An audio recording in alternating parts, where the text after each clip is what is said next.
Balik lagi di YouTube kita, Yutology Family. Nah, kali ini kita mau bahas treatment yang paling favorit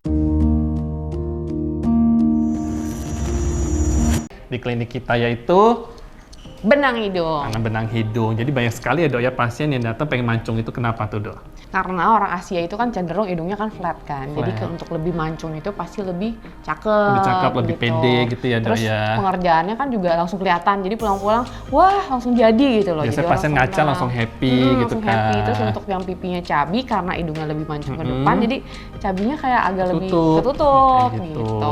Terus juga waktu pengerjaan juga nggak lama ya dok Nggak ya. sakit. Nggak sakit. Bengkaknya juga minimal banget. Nah, jadi pulang-pulang langsung pasti jadi langsung mancung. Jadi kan. kayak puas aja gitu pulangnya. Benar. Nah, Dokter Edo, jadi jenis-jenis hidung yang seperti apa sih yang bisa dibenang?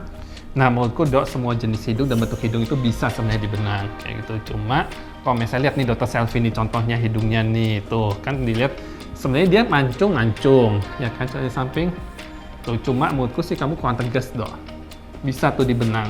Cukup mungkin cuma beberapa benang aja, hasilnya bakal cakep banget. Jadi hasilnya nanti kayak apa nih dok? Kayak di shading gitu loh dok. Oh, kayak aku tegas tiap hari banget, suka kasih gitu. makeup shading gitu ya. Jadi kalau memang udah mancung, jadi nggak perlu terlalu mancung, jadi cukup. Ini kayak ada Ada siapa penampakan di gitu ya sini. di belakang ya. Nah, aku kasih contoh ini. Oh, ini hidungnya perfect Hidungnya gitu ya. perfect gitu ya, Tuh, kan? Coba nih dari samping ya. Kan. Kamu udah pernah dibenang dok? Oh ya tentu. Oh tentu. Kapan? Baru ya. Ketahuan kan?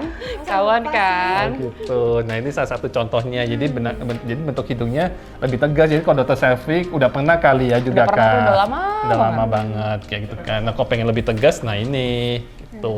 Jadi dari depan kan kelihatan kan? Jadi Ada shadingnya gitu ya. Dari Nah ini samping pun contohnya. dari samping kan? Udah jangan lama-lama. Oh Udah. ya udah. Iya, Terima udah. kasih. Makasih ya. Nah. Shoot. Nah, terus contoh kedua, misalnya tuh hidungnya kurang mancung, bisa dok dimancungin juga gitu kan, tapi membutuhkan jumlah benang yang lebih banyak. Tenang aja, biasanya kalau di klinik-klinik lain dok, pasang benangnya itu kayak seakan-akan kayak batangnya kecil, terus hidungnya bawahnya aku gede. sering lihat. Nah, kalau di sini tenang aja, dokter-dokternya udah profesional, tahu gimana caranya mengakalinnya gitu. Terus yang lainnya, misalnya ada jenis hidung yang kan ada dok yang tipnya ini bulat banget. Nah, kita bisa masukin dengan yang shortnya yang pendek supaya kelihatannya lebih kecil. Jadi lebih benang hidung rapi. di sini ternyata variannya juga banyak Lumayan ya, nggak banyak. cuma satu ya. Gitu. Jadi bisa disesuaikan lah gitu. Jadi selain bisa memperkecil si bulat-bulat ini dok, tipnya dia juga bisa memperkecil si cupingnya. Jadi kita bikin kayak kamuflase supaya hidungnya lebih kayak cakep gitu. Nah, buat kalian yang penasaran gimana cara pengerjaannya, nanti kita tunjukin nih, ada banyak sekali nih dok jenis-jenis bentuk hidungnya. Nah dok, kebetulan kita ada 5 model dan masing-masingnya memiliki bentuk hidung yang beda-beda nih dok. Nanti terus dibenangin. Nah kita pengen lihat nih hasilnya bagus atau enggak. Oke, Gitu kan. yuk kita lihat. Oke, model pertama nih dok, perempuan. Kayaknya sih kalau dokter lihat gimana dok hidungnya? Sebenarnya udah mancung. Iya, karena dia udah pernah dibenang. Oh, dia pernah dibenang juga. Dia benang Nah, juga. dengan ditambahin benang lagi, tambah mancung lagi, tambah kelihatan lebih Tegas tirus, lagi, lebih tirus ya, juga. bukan juga. Bener sih, kelihatan lebih Tuh. tirus sih. Nah kebetulan nih dok, karena aku yang ngerjain nih pasien ini, sombong gak gue? Sombong banget.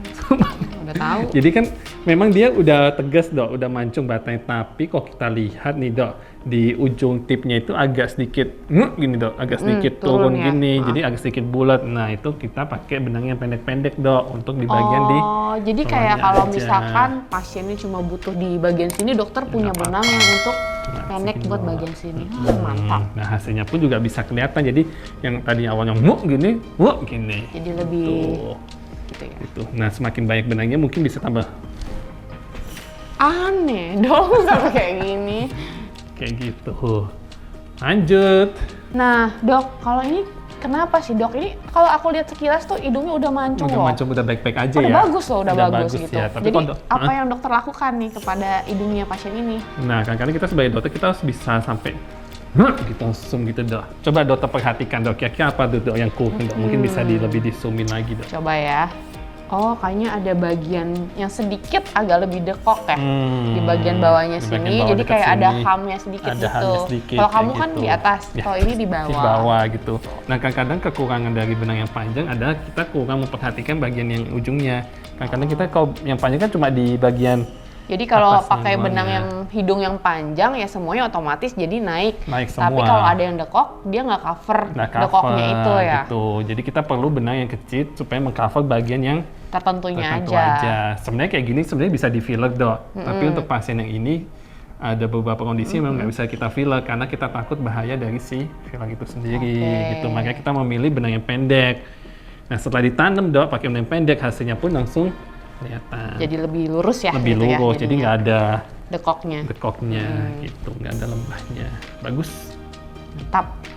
Nah, Dokter Edo, ini tuh kasusnya banyak banget ya orang Indonesia yang punya hidung hoki lah Benar. yang kita Mau bilang ya. Gimana tuh? Bawahnya lebar, hidung atasnya juga lumayan lebar. Lebar. Gitu. Jadi batang hidungnya kurang tegas ya dok Kurang ya. tegas banget ya. Terus Jadi ya memang akan jauh lebih mancung, lebih bagus. Cuma pemakaian benangnya aja agak lebih banyak lebih gitu. banyak gitu.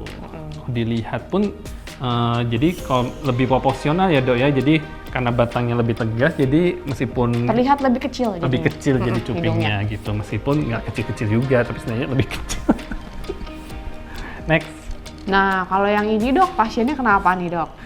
Nah pasiennya sebenarnya pasien yang menurutku sih kurang puas terus dok sama bentuk hidungnya. Coba lihat Oke. dokter, hidungnya mancung, kurang Tapi apa? memang sih ya, aku sebagai wanita, kalau hidung aku memahami ya. lebih tegas itu lebih bagus dokter. Memahami ya, itulah perempuan ya kan. Iya. Jadi kadang-kadang kita harus bisa mengontrol si pasiennya dok. Iya. Jadi kalau emang ada pasien yang agak-agak seperti ini, ya udah. Jadi kalau ada pasien seperti ini dok, kita bisa pasang tapi jumlahnya emang terbatas dikit aja gitu. Jangan sampai kita pasang berlebihan yang ada hasilnya makin tambah jelek. Pokoknya kayak dokter-dokter gitu. di sini udah pakar banget menyesuaikan bentuk wajah pasien. Jadi seberapa banyak benang yang akan dimasukkan, dokternya udah Benar. tahu semua. Dan hasilnya pun yang penting natural. Gitu. Nah yang terakhir nih dok, pasalnya kayaknya juga belum pernah bedah hidung sih dok, tanda Belum tanya karena kan pernah. masih gelombang-gelombang gitu Oh, kan. dokter kalau sebenarnya lihat dari dekat juga ini ada hamnya sedikit di Ada bagian hamnya sini. dikit di atas ya. Cuma karena sedikit banget dengan benang yang panjang itu sudah tercover juga, Cover jadi dia langsung semuanya. lebih tegas dan bagian dekoknya juga langsung hilang. Gitu. Nah ini tipikal-tipikal Asia juga ya dok, ya, cupingnya lumayan lebar segala macam gitu kan. Nah dengan cara pemasangan yang baik pun, jadi kita nggak mau bikin atasnya kecil terus bawahnya muk gitu kan. Jadi Iya, kita bisa karena memang di luar sana banyak sekali ya dok yang bikin ini sampai lancip banget. Sampai Ternyata kesannya bawahnya ini. benangnya itu bukan terlihat hidung lagi tapi terlihat dia Lihat benang benangnya gitu. Nah di sini kita bisa nyesuaiin. Nah kayak gitu. Buat kalian yang pengen tanam benang jangan khawatir ya dok ya. Tadi kan udah lihat foto setelahnya nih langsung gimana. Jangan khawatir karena itu cuma proses bengkaknya aja ya dok ya. Jadi sebengkak-bengkaknya ya seperti yang kalian lihat tadi di foto afternya ya seperti itu aja gitu. Karena itu ada pengaruh anestesinya juga ya dok ya gitu. Dan hasilnya pun bakal lebih natural. Kalau kalian lihat kan mungkin foto afternya kayak masih tegas banget nih, belum gitu gini. Tenang aja. Jadi nanti dia lebih kayak ngeblend, lebih natural pokoknya. Nah, jadi kalian udah lihat dong tipe-tipe hidung yang bisa dibenang dan beda-bedanya seperti apa. Coba deh kalian ngaca terus lihat apakah hidung kalian ada yang sama seperti pasien-pasien yang tadi gitu. Nah, bila kalian ada pertanyaan, kalian boleh loh komen di kolom komen di sini. Lalu kalau kita bisa bantu, kita akan Bantu. Karena jangan khawatir, biasa kita ada IG live dok. Oke. Jadi tiap hari Sabtu kita punya IG live dan giveaway-nya menarik-menarik. Nah, giveaway kita tuh nggak ece-ece guys. Salah satunya siapa tahu kita kebetulan giveaway-nya tentang tanam benang hidung. Nah, kalian bisa dapetin giveaway benang hidung gitu. Tuh. Oke, terima kasih udah nonton video kali ini dan semoga video ini informasinya membantu kalian semua ya, yang buat kalian yang selama ini takut nih mau tanam hidung sakit atau enggak. Nah, semua aman dan hasilnya pun bakal natural. Oke, jadi kita tunggu di klinik Yutologi.